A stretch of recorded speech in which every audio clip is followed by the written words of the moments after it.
What's up guys? Welcome back to my channel. I am so excited because we are starting a brand new series today. I decided I wanted to create a series about all types of uncommon noodles. I'm entitling this series Uncommon Noods. For our first episode of Uncommon Noods, we are starting with Colonne Pompeii. Dun, dun, dun. Everybody's favorite crazy looking pasta.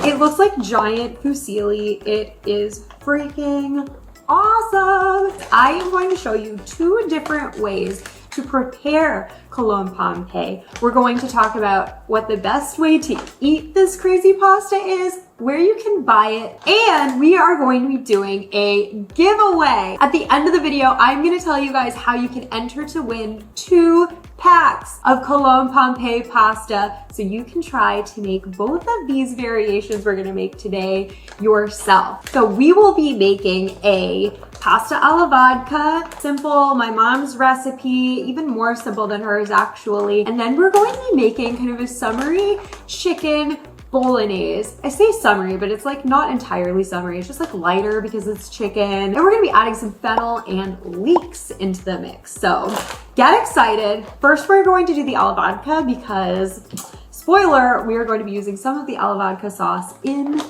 the bolognese. Let's get started. Normally my mom would start with a half a stick of butter to toast the chili flakes in, but when we made it for my brother's service, we forgot the butter. So we made it without and didn't miss it at all. Everyone loved it. So instead, we're going to dry toast our flakes for a hot second and then add our vodka. While the alcohol cooks off, the chili flakes will infuse the vodka and give it some nice heat. I'd recommend not being too close by while it's infusing. I was legitimately coughing, sneezing, and blowing my nose for 10 minutes straight. It was highly aggressive and somewhat embarrassing. Once you don't smell that harsh alcohol twang anymore, the alcohol should be mostly cooked off and we can move on to adding our tomato sauce and our cream. I'm making a double batch today, but normally it's just a can and a pint of each respectively. Make sure you season with salt to taste, let it simmer for a bit, and that's really it. So simple and so easy, anyone can do it. While the sauce is simmering, we can go ahead and cook our beautiful Colonne Pompeii. Ever since I saw this pasta on Foods of Jane's page, I've been fully obsessed with it. I think a lot of people have been. She's also got a lot of great pasta recipes if you'd like to check her out. I'll link her socials in the description of the video. Make sure you're cooking these noodles for the full time listed on the package. They'll need it. And for the love of everything, make sure you're saving some of that precious, salty, starchy pasta water. It is liquid gold, people. When the noodles are done cooking, go ahead and add them to your sauce. I removed about 1/3 of the sauce for our next recipe beforehand. Next, we're going to drizzle in some of our starchy pasta water. This will help emulsify our sauce and help the sauce stick to the pasta. Toss everything together until the pasta is well coated. Plate those buttes up as artfully as your heart's desire. Then top with some freshly grated parm and you're done. Isn't she stunning? I love her.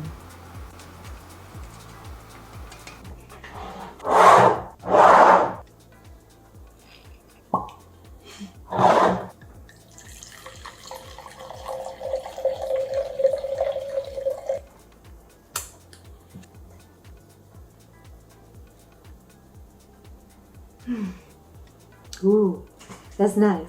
I got it on sale. So preparation number 1, my mom's vodka sauce. It is so simple, but so good. And the nice thing about using the vodka sauce with these noodles is you can really see all of the ridges and the shape of them. You know, the thing that makes them so incredibly impressive looking. I think this is really like Instagrammable if you wanted to make it yourself. Any smooth sauce will really do, but come on, we love a vodka sauce, right? So how do we eat this? There's just not really a great way to do it. So let's explore a few ways. First, oh, they're so awesome. I have legitimately a ladle that I'm gonna use to twirl this guy because I've tried with a spoon. It hasn't really worked all that well. So we're trying this out. Twirling, option number 1. It does look the prettiest in my opinion.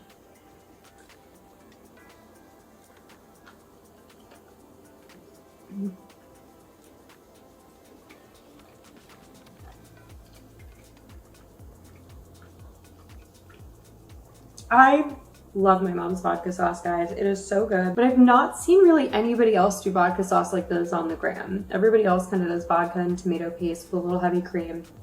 This is way more basic and to me, like way easier, way less steps. Why spend the time on all of those other steps if you don't need to?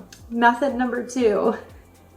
This is not the best method, by the way, but it might be the most fun, and this is how my profile picture is.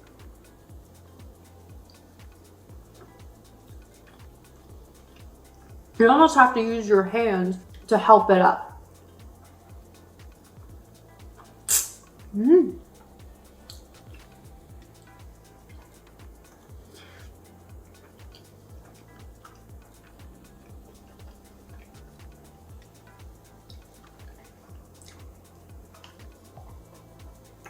Nothing wrong with using your hands in my opinion. The third way is to cut it up. And I'm not gonna do that. I feel like it's sacrilege to cut up pasta. I'd say if you wanted to cut this up, then before you cook it, you can sort of break it up however you want. But I'm pretty sure they sell pasta like this that's just already shorter. I can see if I can find it and link it for you. Otherwise, you really can use a fork and knife if you wanted to put a knife to pasta.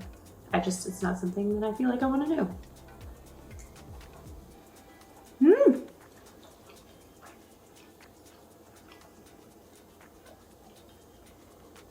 I suppose another way though is the fold. Kind of had to take a bite out of it first. Once it's a little bit shorter, kind of fold it and shove it into your mouth that way.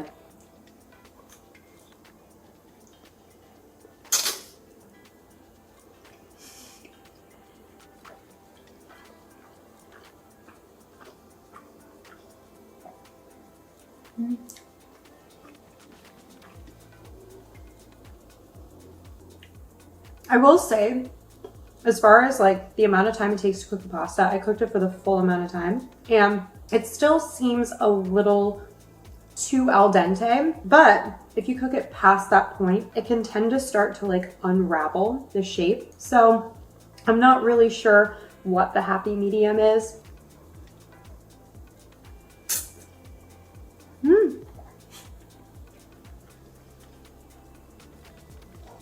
It's gonna be an experience, either way.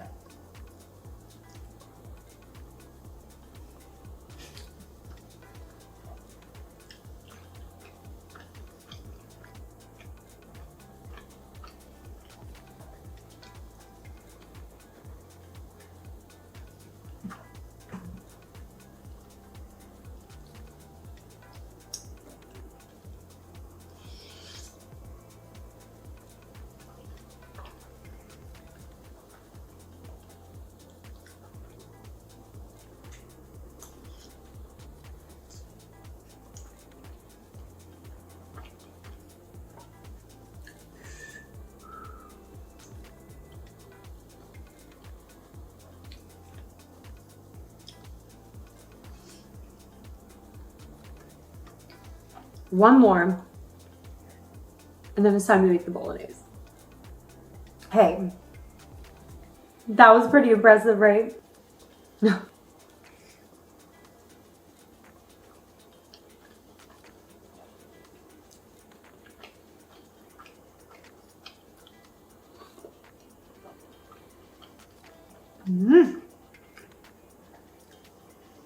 I would just keep eating it, honestly. We gotta stop.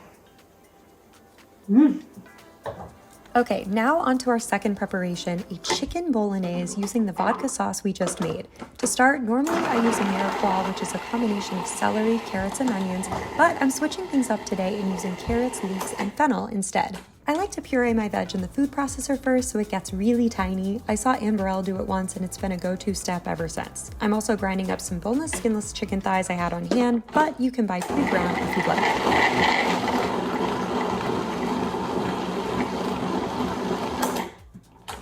Once our veg and chicken are both ready, it's time to start cooking. First, we're gonna add our veg mixture into the pan over medium heat with a good glug of oil and some salt.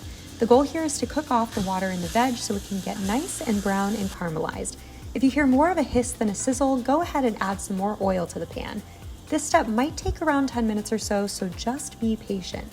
Once we've got some nice caramelization on the veg, we're going to add a few cloves of minced garlic and saute that until fragrant, around a minute.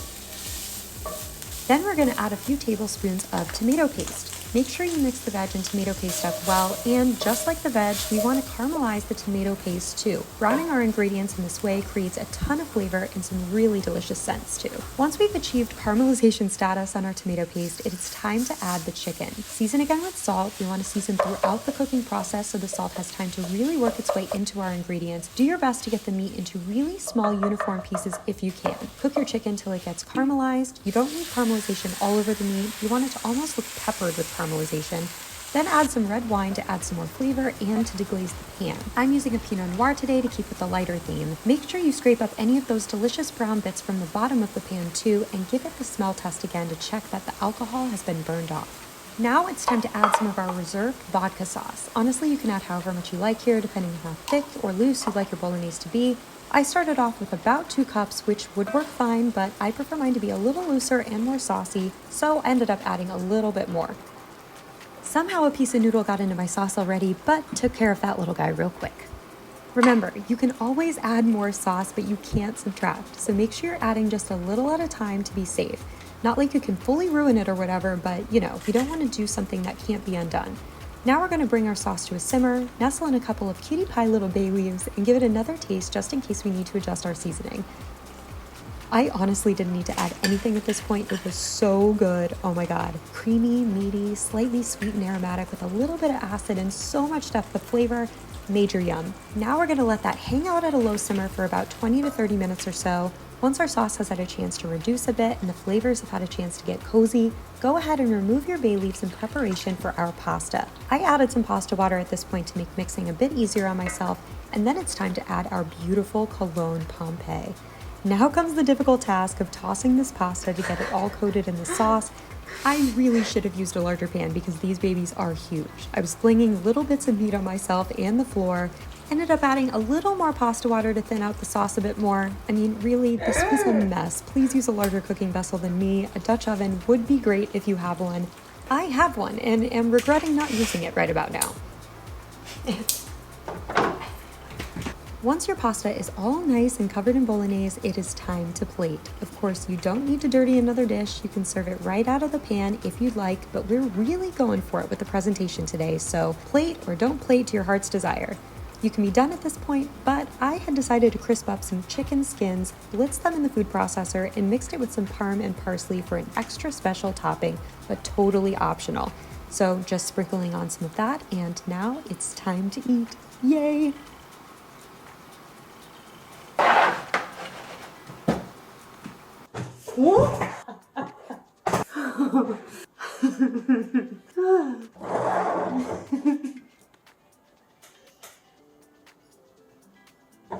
This is so good, guys. I can only imagine how it's all going to taste together. That crispy chicken skin parmesan parsley situation. Parsley came right outside in my little patio garden. Same wine, used it in the bolognese and to drink. Easy breezy, kicked in. Oh, he's holding, terrorizing his brother. All right, guys, we already know generally how to eat this, but this is going to be a little bit more difficult, I have a feeling, with the sauce. You know what? I just want to see it one more time. Up close. I mean, look at that. Oh, it's so pretty. Forking love you, fork. Had it the whole time. Kristen, that is not your food. She wants to beat his brother up. He wants to eat his food. I don't know if you guys can see, but the little ridges have trapped so much of the sauce, the meat, like the little tiny bits of meat. That's why I'm really happy that we blitzed all of our veg in the food processor first, and we really kind of like chopped up the meat to make sure everything was super small and the same size. Oh, you know what? This is another way to eat this that I had not considered. Oh my gosh, it's so flippin' good.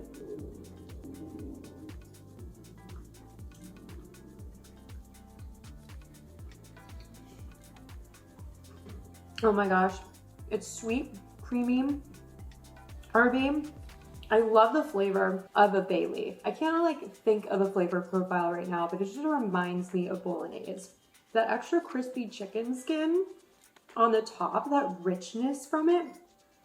Oh man, really, really good, guys. And you still get that like vodka-y flavor, but it is so, so different than just the plain vodka sauce altogether. Really amped up.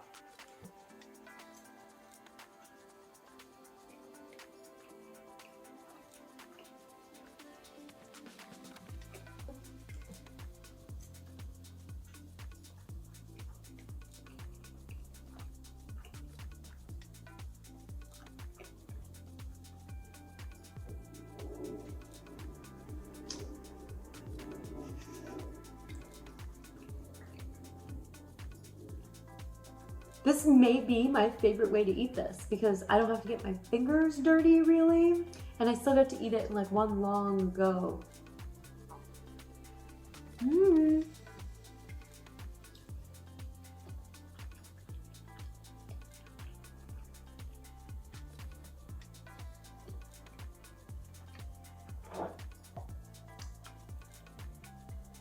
This pasta might not make a whole lot of sense, but I just love it. How can you be sad or not having a good time when you're eating this pasta?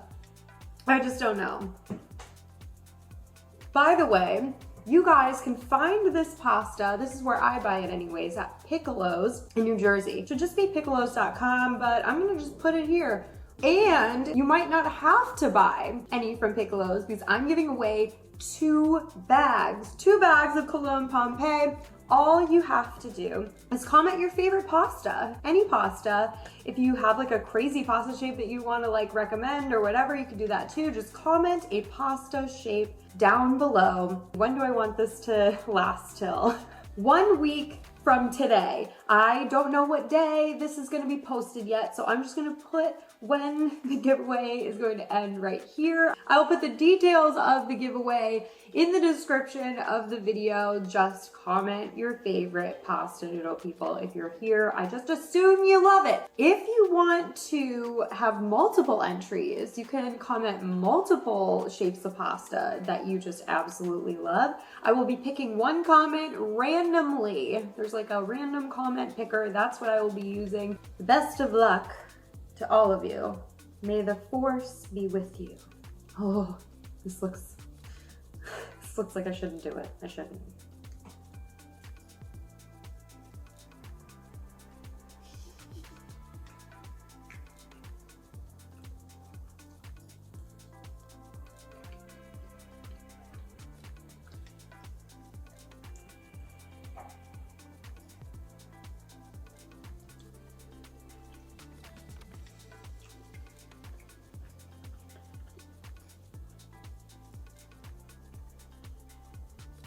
This is amazing.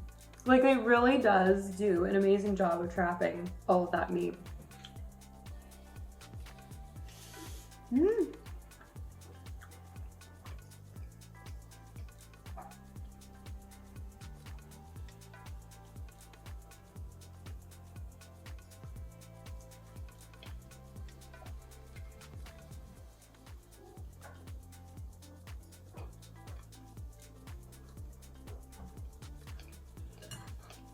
I'm trying to think of what my favorite one was. Which my favorite, I feel like I can't pick. They're too different, even though they both have vodka sauce in them. I mean, you gotta make it.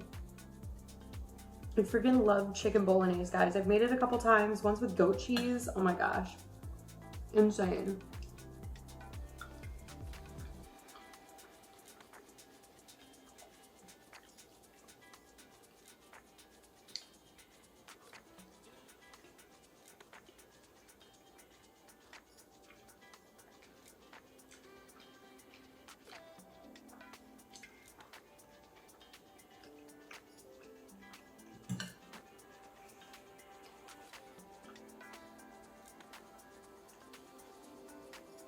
All right, guys, I'm so happy that I got to try both of these sauces with this type of pasta. So successful. Link to buy the Colonne Pompeii is in the description of the video along with the giveaway details. I hope that you guys enjoyed episode 1 of Uncommon Noods, noodles and pasta. I can't wait to do more of these. I'm like most excited to go on a pasta treasure hunt, not gonna lie. Thank you guys so much for joining today. You guys know how much I appreciate you. I just love you so much. Thank you for taking the time out of your day to spend with me. It just means a lot to me, and yeah, I appreciate you guys, so thank you. All right, guys, thank you so much again, and I will see you guys